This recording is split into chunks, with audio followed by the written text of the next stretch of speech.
জবর আ, হামজা জবর আ, হা জবর হা, আইন জবর আ, হা জবর হা, গাইন জবর গ, খ জবর খ, কফ জবর ক, কাফ জবর কা, ضاد জবর দ, জিম জবর জা, শিন জবর শা, ইয়া জবর ইয়া, সা জবর সা, জাল জবর জা, ল জবর ল, তা জবর তা, দাল জবর দা, ত জবর ত, ঝা জবর ঝা, সিন জবর সা, صاد زبر صا، نون زبر نا، را زبر را، لام زبر لا، فا زبر فا، با زبر با، ميم زبر ما، واو زبر وا। রিডিং পড়তে হবে, ঠিক আছে?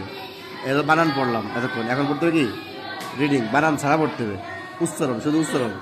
আ আ, হা, আ, হা, গ, খ, ক, কা, ব, জা, শা, ইয়া, সা, যা, ল, তা, দা, ক, ঝা, সা, স, না, না, র, লা, ফা, বা, মা, ওয়া।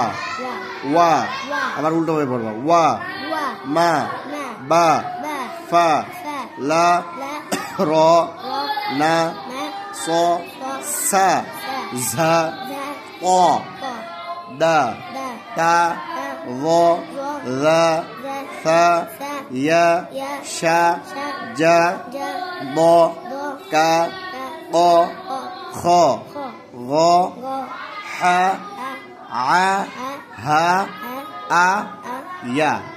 মনে থাকবে কি করেছি? প্রথম বানান, প্রথম কি বানান? হামজার থেকে ওয়াও, ওয়াও থেকে হামজা, হ্যাঁ, হামজার থেকে ওয়াও, ওয়াও থেকে হামজা, প্রথম বানান, তারপরে রিডিং, হ্যাঁ, উচ্চারণ শুধু উচ্চারণ বলবা। হ্যাঁ, হামজা জবর কি হয়? ভাই শুধু আটক বলবা। তাহলে হা জবর কি হয়? শুধু হা বলতে হবে, ঠিক আছে? উচ্চারণ শুধু উচ্চারণ, আ, আ, হা, আ, এগুলো হলো উচ্চারণ, খালি রিডিং, বানান ছাড়া, ঠিক আছে? বোঝা গেছে? যাও, এটা হলো ক্লাসের পরে।